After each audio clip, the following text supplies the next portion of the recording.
The SOS was meant for allies. It summoned Deathworlders' children instead.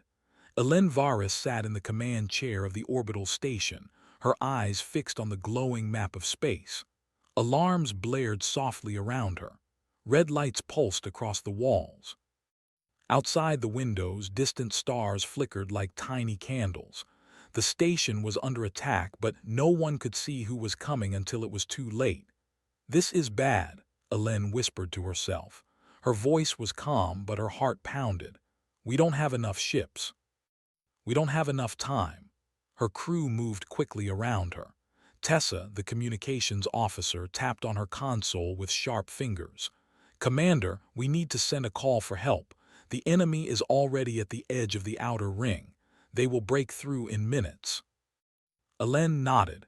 She had been trained for moments like this, but the situation was worse than any drill. The enemy was unlike any they had faced before. They were relentless, almost like the stars themselves were against them. "Do it," Elen said. "Send the signal. Make it reach anyone who can answer." Tessa hesitated. "Commander, if we broadcast it this far, it might reach places we cannot control. It might bring others we do not want." Elen turned to look at her. "Tessa, we don't have a choice. If we wait, we die. We send it. Now." Tessa swallowed and pressed the command sequence. Across the void of space, a soft blue pulse began to rise. The message carried old emergency codes. It was meant only for their allies. It was meant to say, "Help us. We are dying."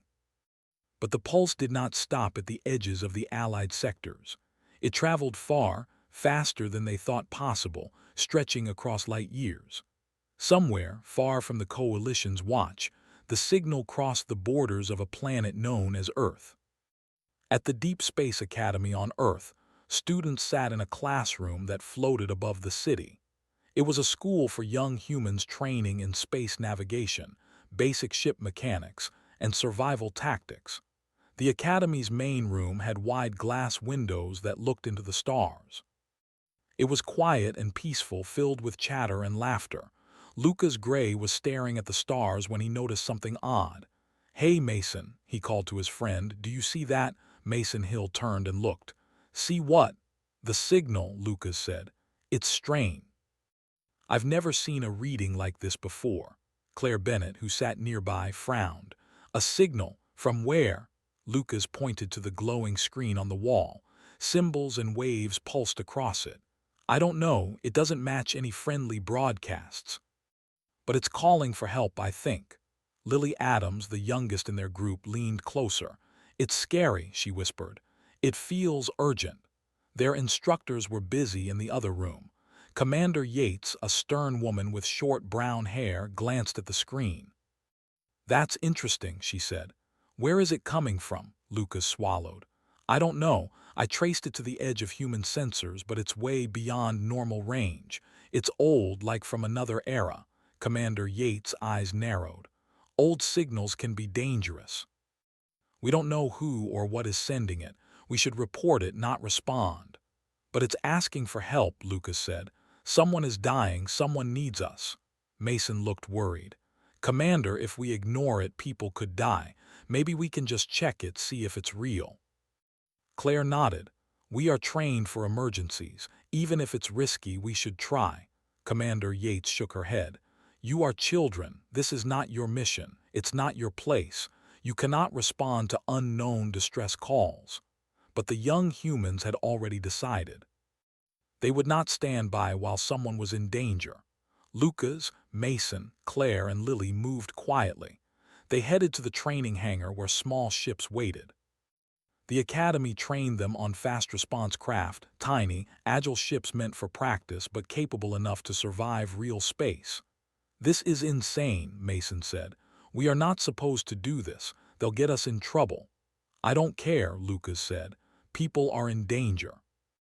If we wait, it's over." Claire took the pilot's seat, steady and focused. Lily checked the ship systems.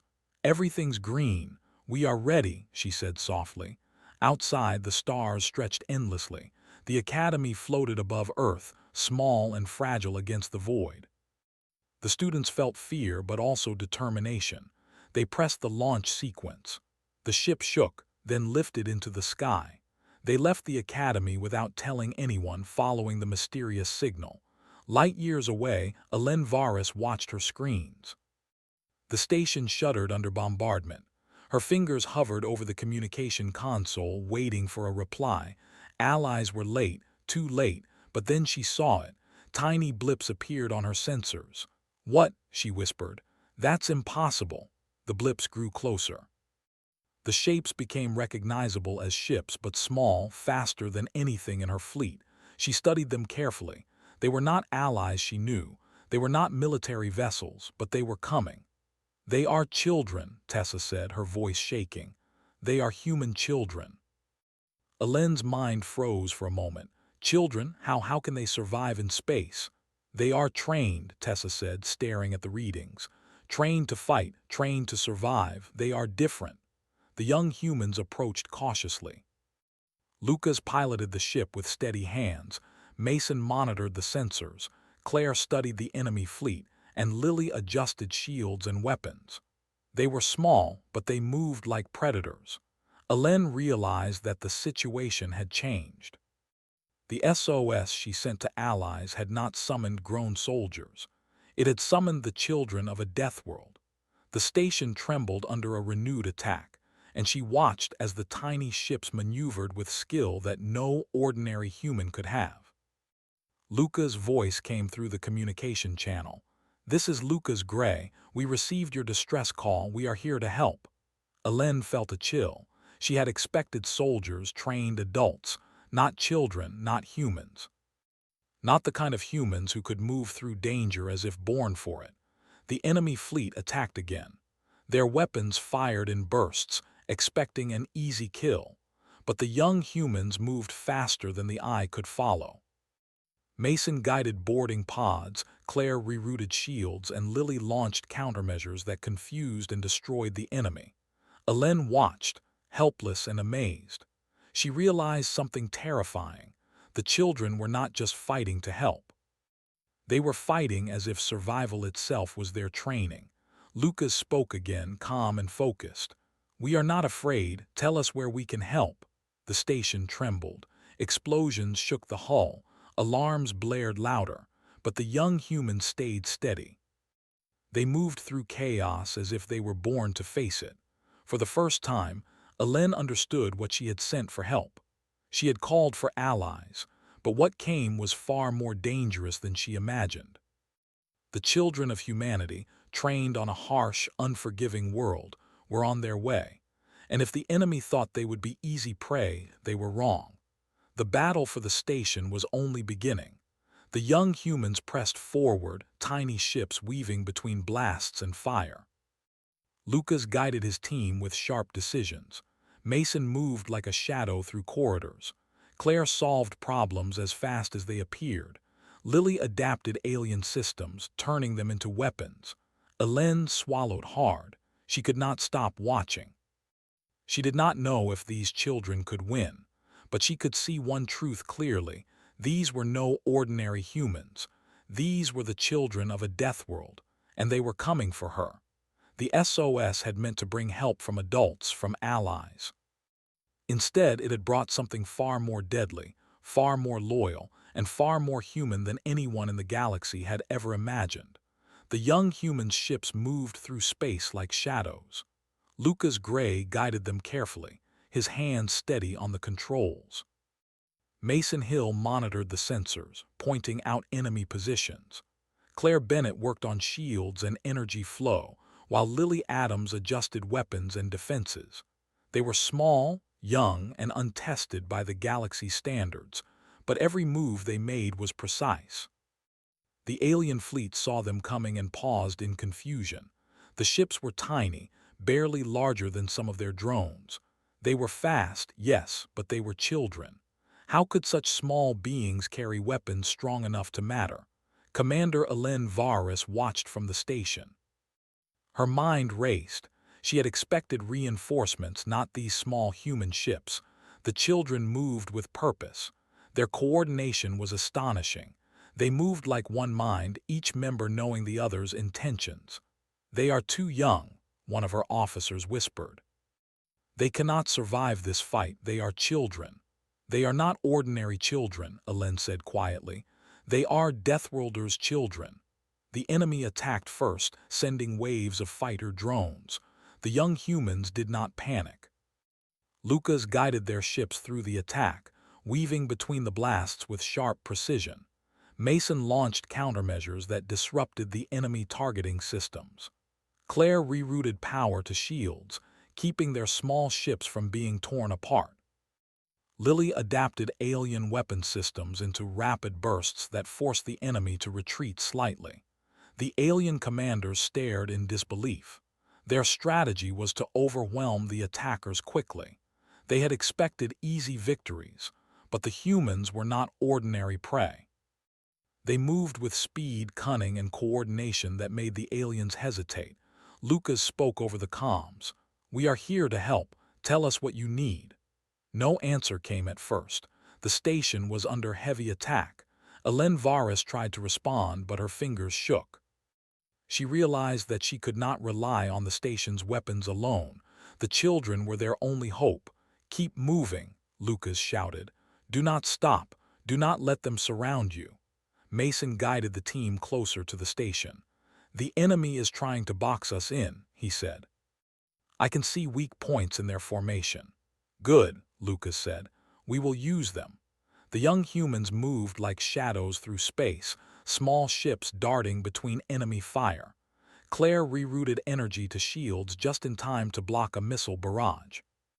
Lily fired a makeshift laser sequence that sent drones spinning into the void.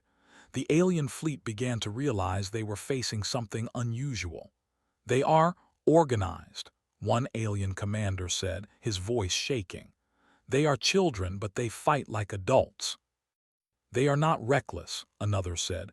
"They are trained. They know what they are doing." Inside the station, Elen watched in disbelief. She saw the young humans guiding their attacks with calm focus. They were saving parts of the station, protecting civilians trapped inside, and even rescuing injured aliens when they could. "This is impossible," she whispered. "They are too young, too small, too inexperienced." But each time the enemy attacked, the children responded faster. Lucas calculated their moves. Mason executed them with speed. Claire solved problems before they became deadly, and Lily turned alien technology against its own fleet. The young humans reached the main power hub of the station.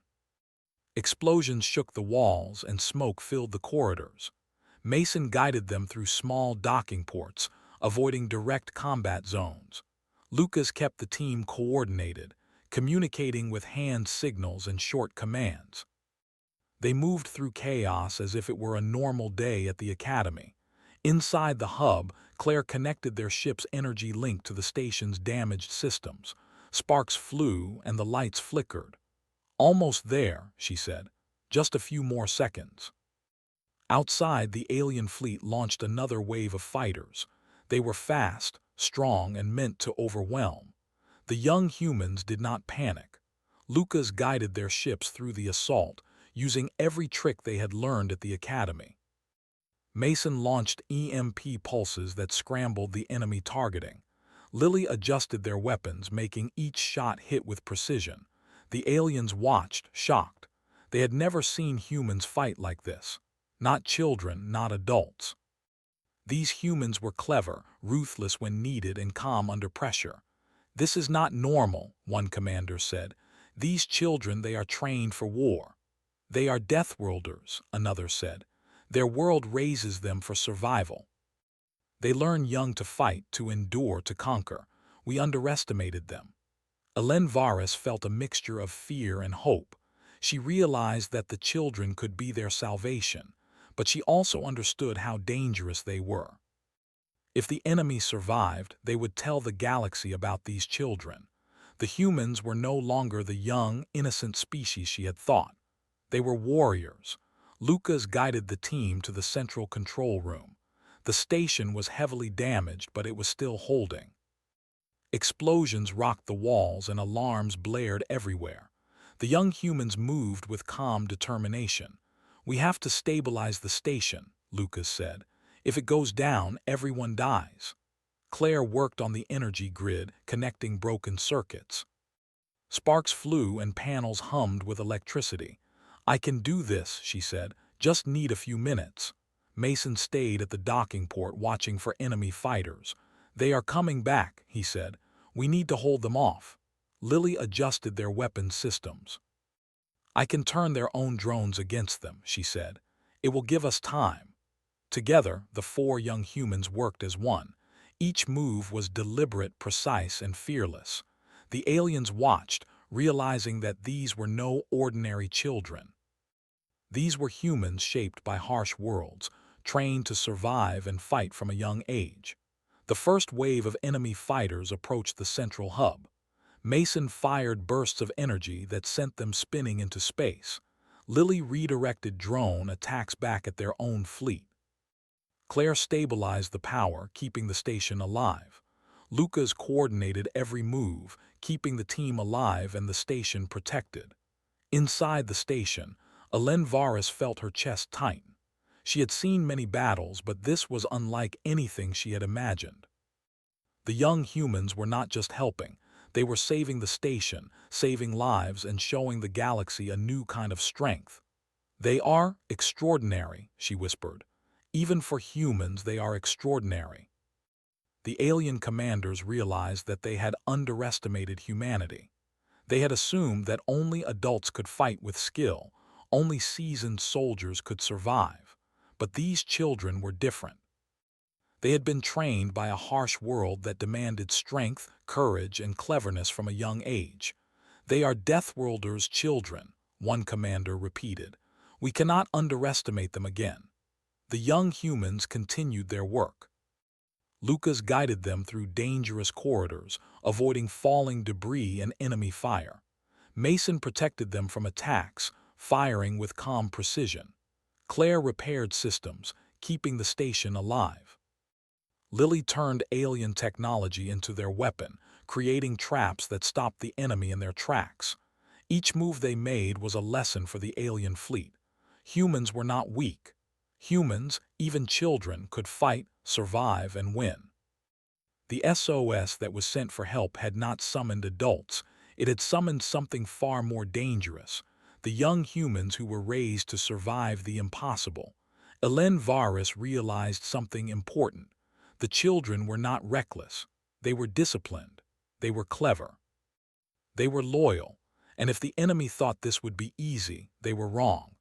The young humans moved from one point to another, repairing, saving, and fighting. They became a force the station could rely on. They showed calmness in chaos, courage in fear, and strength where others expected weakness. Lucas spoke over the comms again. "We are here. We will not leave until everyone is safe. Tell us what to do and we will do it." Ellen felt a chill run down her spine. These were children, yes, but they were far stronger, smarter, and braver than anyone she had imagined. She watched them move, saving the station and facing the enemy, and she knew the truth. The SOS had not just called for help. It had called for Deathworlders' children. And the galaxy would never forget them. The alien fleet regrouped, larger and more cautious this time. They had underestimated the humans before, but now they knew these were not ordinary children. They were fast, clever, and fearless. Reports of the young humans' actions spread through the fleet like wildfire. "They are killing drones faster than we can replace them," one commander said. "They fight with precision we cannot match." "They are children," another said, shaking. "How can they move so fast, think so clearly, and survive?" Back at the orbital station, the young humans prepared for the next wave. Lucas Gray studied the fleet on the sensors. "They are coming," he said calmly. "We need to plan carefully. One mistake and the station is lost." Mason Hill adjusted his weapons console. "We can't fight them head-on. They are stronger than they look. We need traps, tricks, and surprises." Claire Bennett examined the energy systems. "I can make short circuits in their drones. They won't see it coming. That should slow them down." Lily Adams worked with the ship's shields. "I can boost our defenses and maybe even redirect some of their weapons back at them. It will confuse them." Lucas nodded. "Good. Let's move. The small human ships flew toward the enemy, weaving between missile fire and energy blasts. The aliens fired in waves, expecting to overwhelm the children, but every attack failed. Lucas guided his team through invisible paths, through gaps the aliens did not notice, striking quickly and then retreating. Mason's boarding pods launched silently, attaching to enemy ships. He led the small teams through zero-gravity corridors, bypassing main defenses. They used their small size to their advantage, slipping through places no adult could fit. Claire rerouted power inside enemy drones, causing them to explode from within. Sparks and smoke filled the void as the drones spun out of control. Lily redirected energy beams, making them strike the alien ships instead of the station. The alien fleet's leaders were terrified. "They are killing our machines faster than we can repair them," one shouted. "And they are not even adults." "They are Deathworlders," Varus whispered, watching. "They fight like humans raised on a dangerous planet. They survive, adapt, and attack with skill beyond their years." Inside the station, civilians watched from observation decks, terrified and amazed. They had never imagined that children could be capable of such bravery and skill. The young humans became heroes in an instant, moving through chaos with sharp focus and calm minds. Lucas guided a small strike group to the enemy's central command drone. Mason followed closely, moving silently and swiftly. Claire prepared the energy link, ready to overload systems, and Lily adjusted the shields to protect them from sudden attacks. The children reached the command drone. Lucas signaled Mason. They entered the drone's hull through a narrow hatch. Inside, they found alien machinery that was far more advanced than anything on Earth. Mason moved carefully, planting small devices that would shut down the drone from within. Claire monitored energy readings, ensuring the overload would hit at the right time. Lily kept the shields active, protecting them from attacks outside. The drone system sparked and twisted, and with a final command from Lucas, it exploded silently, its pieces spinning into the void. Outside, the alien fleet panicked. Their command was gone. Their formation was breaking. They tried to regroup, but the young humans anticipated every move. Lucas guided them into positions where they could strike again, avoiding traps and turning enemy weapons against them. "This is insane," Mason whispered. "They are children. How are they doing all of this?" "They are human," Claire said simply, "and humans survive in ways no one expects." The aliens watched as the small human ships darted between their forces, striking and retreating, causing chaos and confusion. The children used clever strategies, hitting weak points and retreating before the enemy could respond.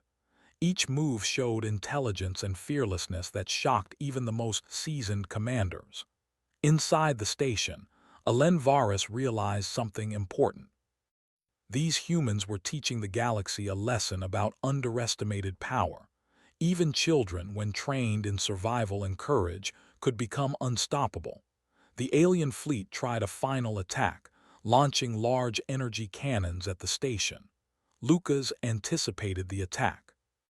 "Everyone hold positions. Use the shields to redirect their fire." Mason guided the pods to intercept the beams, breaking them into smaller fragments. Claire rerouted the station's energy to strengthen weak walls. Lily adapted alien weapons to fire back at the fleet. Each blast sent enemy ships spinning, unable to control their movements. The young humans moved like a single unit. Lucas gave commands, Mason executed them, Claire managed energy, and Lily turned technology into advantage. Their teamwork was perfect. The alien fleet's leaders realized they were facing more than children. They were facing warriors born from harsh worlds, humans who had learned to survive against impossible odds. "They are too strong," one commander admitted. "We cannot win against them." "They are children," another said, shaking. "And yet they are killing our forces with ease. We must retreat." The young humans pressed forward, chasing the enemy as they fled. Lucas guided them carefully, ensuring they did not overextend. Mason monitored for hidden attacks, Claire kept the energy systems balanced, and Lily redirected the enemy's weapons to cover their retreat. Varus felt relief and fear at the same time. She knew that the station would survive this wave because of the children, but she also knew how dangerous they were. These humans, even young, were powerful beyond imagination. After the battle, the young humans regrouped. They checked their ships for damage, repaired what they could, and ensured the station was stable. Lucas spoke to the team quietly. "We did well," he said, "but the enemy will come back. We have to be ready." Mason nodded. "I thought we were just children." "I didn't expect we could do all of this." Claire smiled faintly. "We learned that's what matters. We adapt, we survive, and we help. That's what we do." Lily added, "And we fight when needed. We are human. That is what makes us strong." The alien fleet sent messages across their channels, warning others about the humans. The young humans' actions became the subject of whispers in every corner of the galaxy. Children had fought like adults, survived like warriors, and taught the universe that humanity could not be underestimated. Back on the station, Varus made a record of the events. "The SOS was meant for allies," she said, "but it summoned something else. It summoned the children of humanity, and they are not to be underestimated." The young humans stayed ready, knowing more attacks would come. They trained, repaired, and prepared, always moving as one unit. Lucas, Mason, Claire, and Lily had become more than students. They had become defenders, warriors who would answer any call, no matter the danger. For the first time, the galaxy began to understand that humans, even children, were dangerous in ways no one expected. They were clever, brave, and relentless. They could survive impossible situations and turn weakness into strength. The SOS had meant to call for help, but it brought something far more powerful. It brought the young humans, trained to face death and survive. It brought the children of a death world, who had learned that courage, intelligence, and teamwork could overcome any enemy.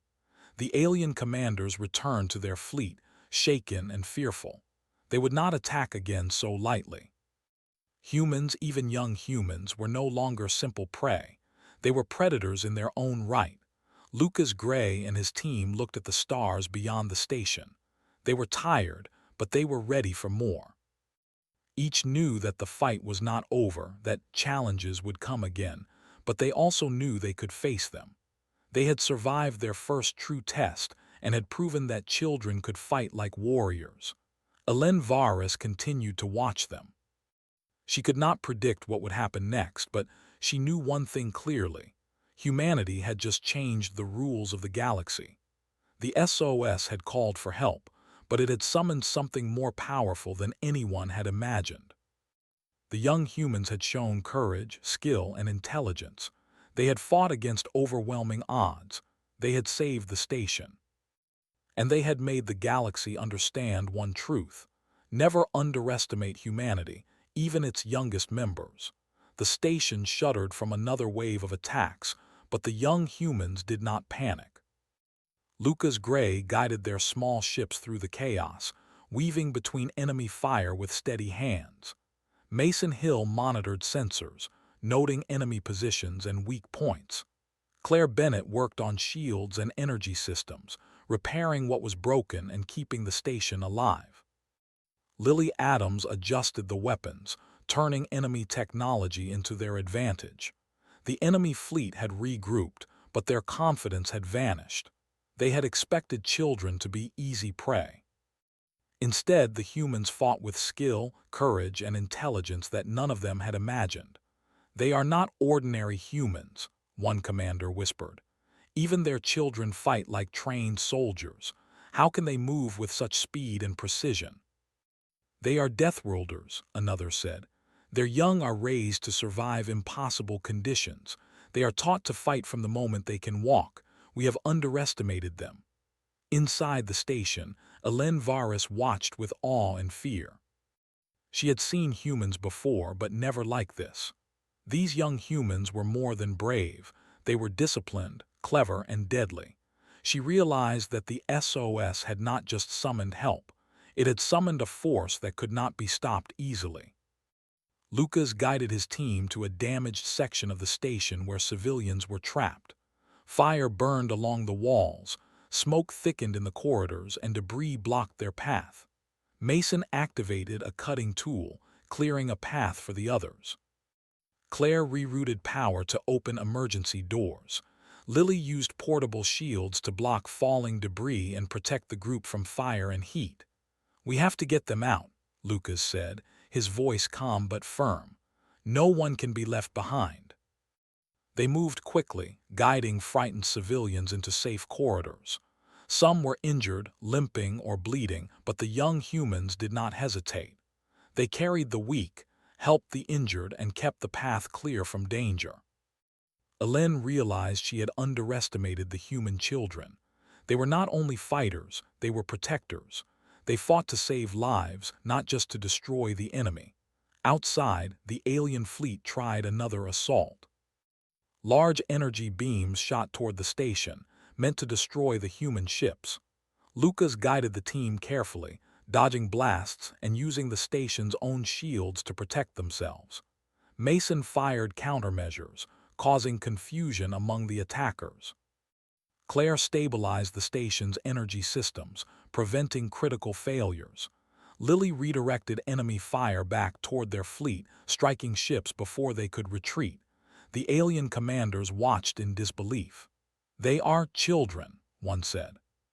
"And yet they fight like generals. They protect lives, attack when necessary, and survive everything. How is this possible?" "They are humans," another said.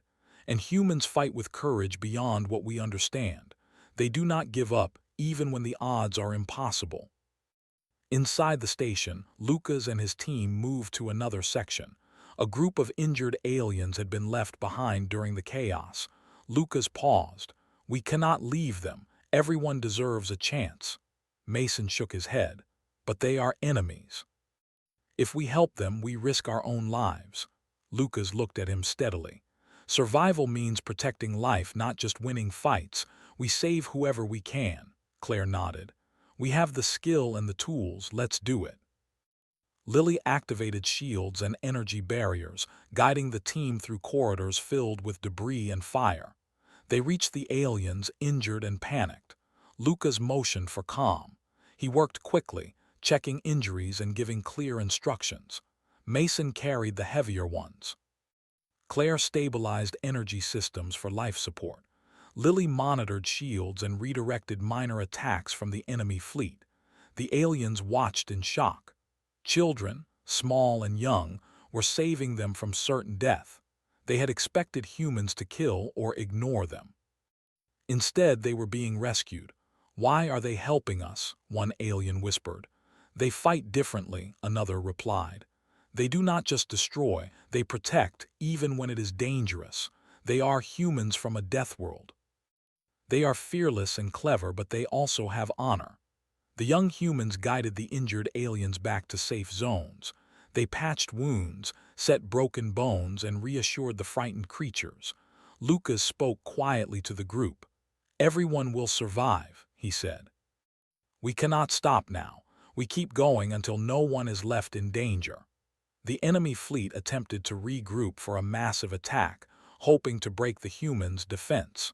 But the young humans anticipated the move. Lucas directed the team to strategic positions. Mason launched stealth attacks on enemy ships. Claire rerouted energy flows to create traps. Lily adjusted shields to absorb heavy fire and redirect it. Each move was precise. Each action was calculated. The enemy could not predict them, could not stop them, and could not understand them. The children fought as a unit, a single mind with four bodies working together seamlessly. The alien commanders realized their error. "We cannot win," one said. "These humans, even their children, are not like anything we have faced. They are extraordinary." "They are Deathworlders," another said. "They survive and fight because they are trained from birth to endure anything. We have made a terrible mistake." Inside the station, Varus felt a mix of relief and fear. The young humans were saving lives, defeating enemies, and showing the galaxy that humans, even children, could be powerful beyond imagination. Lucas guided his team to another critical point. The station's main reactor was unstable. If it exploded, everything would be destroyed. Claire connected the energy conduits, working quickly to stabilize the reactor. Mason held off enemy drones. Lily monitored shields and redirected energy to reinforce weak spots. The reactor's hum grew louder, a warning of danger. Sparks flew and alarms blared. Lucas spoke firmly. "We need focus. Everyone stay calm, we can fix this."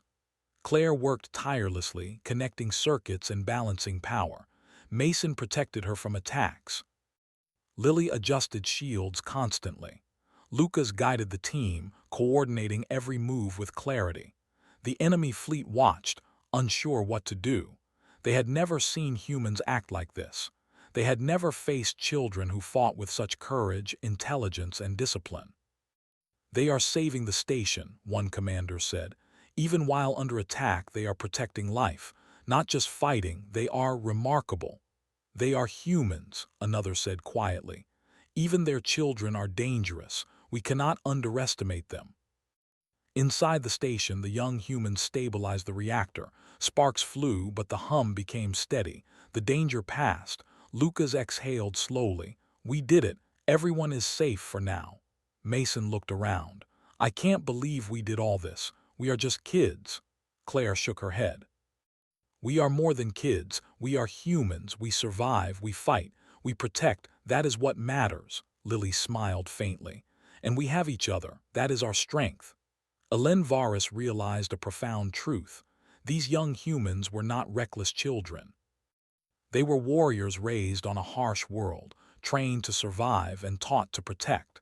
They were disciplined, brave, and intelligent. They had changed her understanding of what humans could do. The alien fleet, defeated for now, retreated into the darkness of space. They would remember this battle, and they would tell the galaxy about the human children who fought like adults, who saved lives, and who survived impossible odds. The young humans regrouped, checking ships, repairing systems, and tending to those they had saved. Lucas spoke quietly to his team.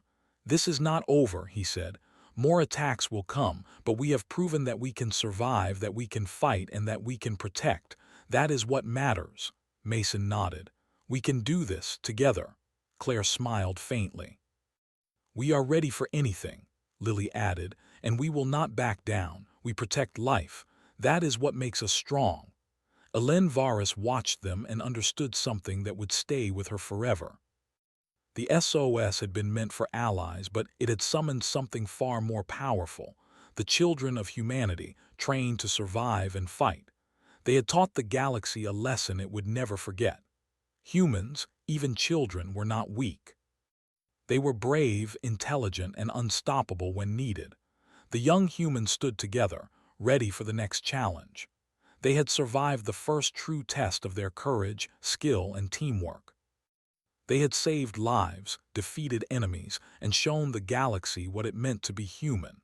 The SOS had called for help, and it had brought something far more dangerous than anyone had imagined. It had brought the children of a death world. And the galaxy would never forget their courage, their skill, or their loyalty. The station was quiet now. The explosions had stopped, and the enemy fleet had retreated into the darkness of space. Smoke and sparks still filled some corridors, but the worst was over. Lucas Gray and his team floated through the station, checking systems, repairing damage, and helping anyone who needed aid. Mason Hill carried a small injured alien to a med bay. The creature's limbs were weak, but it blinked slowly, alive. "We did it," Mason whispered. "We actually saved them." Claire Bennett worked on the main energy hub. Sparks flew from broken panels, but she adjusted them quickly. "The station is stable," she said. "We've stopped the reactor from going critical. Everyone will survive." Lily Adams adjusted shields and monitoring systems. She looked at the stars outside the windows. "They've gone, for now, but they will come back if we leave them unchecked. We have to stay ready. Lucas walked slowly through the main corridor, looking at the damage, at the civilians, at the exhausted crew. "We did what we could," he said quietly. "We saved lives. That is what matters. We fought and we protected. That is enough."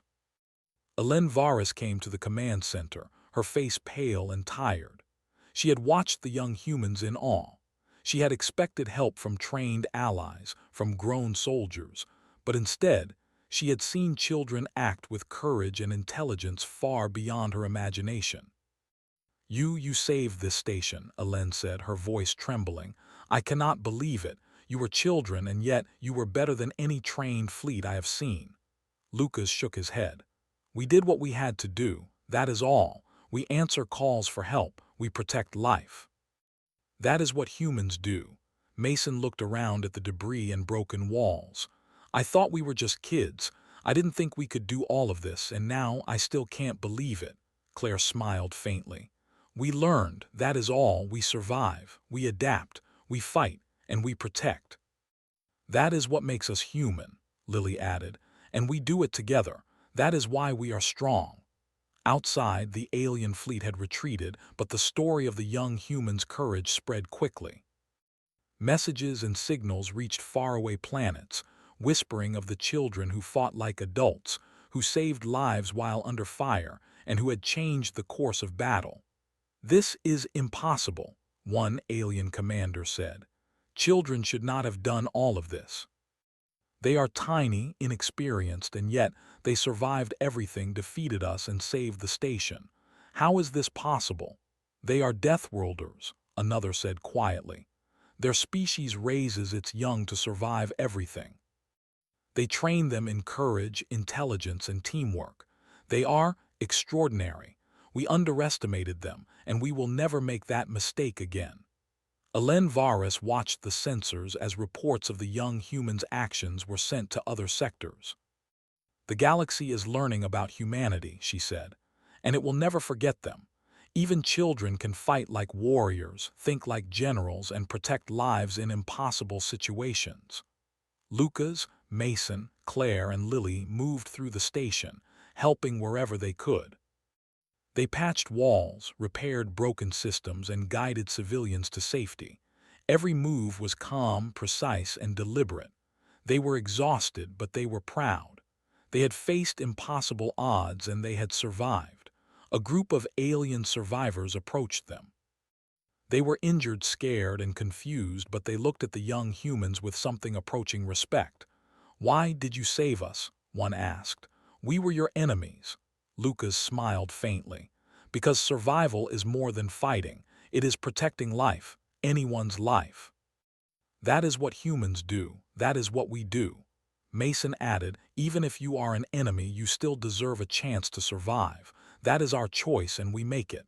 Claire looked at them seriously. "Strength is not only about killing, it is about helping. It is about surviving together even when it is hard." The aliens nodded slowly. They did not fully understand humanity, but they understood this truth. These humans, even children, were not reckless. They were disciplined, intelligent, and courageous beyond belief. Elen Varus stepped forward. "You have changed the galaxy today, not just with your skill, but with your choices. You have shown that humans, even young humans, fight not just to survive, but to protect life. That is more than power. That is respect." Lucas shook his head. "We did what we had to do, that is all. There is no glory, only survival, and only helping when we can." Mason glanced at the station. "I thought we would fail. I thought the enemy would destroy everything. But we didn't, and now everyone survives. That is enough for me." Claire smiled faintly. "We worked as a team. That is why we survived. That is why the station is still standing. That is why we helped everyone." Lily looked at the stars outside the windows. "They will tell stories about this. And when they do, they will remember that humans, even children, are not to be underestimated." The alien commanders sent messages across the galaxy, warning others. "The humans, even their children, are dangerous," they said. "They are trained, skilled, and brave. We cannot fight them lightly. We cannot underestimate them again. The young humans prepared to return to Earth. Their ships were scratched and worn, but they were alive. They had survived impossible attacks, saved lives, and shown the galaxy what it meant to be human. Varys watched them leave. She knew this moment would be remembered forever. The SOS had called for help, but it had brought something far more powerful. It had brought children who fought like warriors, who survived against impossible odds, and who protected life even when it was dangerous. Lucas Gray piloted his ship carefully, guiding Mason, Claire, and Lily. They looked at the stars, tired but proud. "We did well," Lucas said quietly. "We survived, we helped, that is what matters." Mason smiled. "I never thought we could do all of this, but we did, and now I feel like we can face anything." Claire nodded. "We survived, we adapted, we fought, we protected." "That is all we needed to do," Lily added, "and we did it together. That is our strength. That is why we are human." The stars stretched endlessly beyond the station. Far away, the galaxy watched. The story of the young humans would spread across worlds. Everyone would hear about the children who fought with courage, intelligence, and honor. Everyone would know that even the youngest humans could survive impossible odds, protect life, and change the course of battle. Varys returned to the command center. She recorded her report. "The SOS was meant for allies," she said, "but it summoned something far more powerful, the children of humanity. They fought, survived, and saved lives. The galaxy must learn to respect them. Never again will humans, even children, be underestimated." The young humans flew home, exhausted but alive. They had seen the worst of war, faced impossible danger, and survived. They had proven that humanity, even in its youngest members, was not weak. They were strong, brave, and intelligent. They were survivors. Lucas Gray looked at his friends. "We did what we had to do, that is all. We protected life and we survived, that is enough." Mason Hill smiled. "I never imagined we could do all this. And yet we did, that is something to remember." Claire Bennett nodded. "We worked as a team. That is why we survived. That is why we helped. That is why we are human." Lily Adams looked at the stars one last time. "The galaxy will remember us. And when they do, they will know, if humans come to help, even children, the adults are already on the way." The SOS had brought help, but it had also brought something more powerful, the courage, intelligence, and skill of Deathworlders' children. And the galaxy would never forget it. The young humans returned to Earth as heroes, though no one called them that. They had done what was right. They had survived. They had saved lives. And they had changed the way the galaxy saw humanity forever. The stars outside shone like witnesses to their courage. The SOS had called for help, and it had summoned Deathworlders' children. The galaxy had learned a truth it would never forget. Humans, even children, were not weak. They were strong, brave, clever, and unstoppable when they needed to be. And with that, the young humans disappeared into the void, small ships against the endless stars, leaving a story of courage, loyalty, and survival that the galaxy would remember for generations.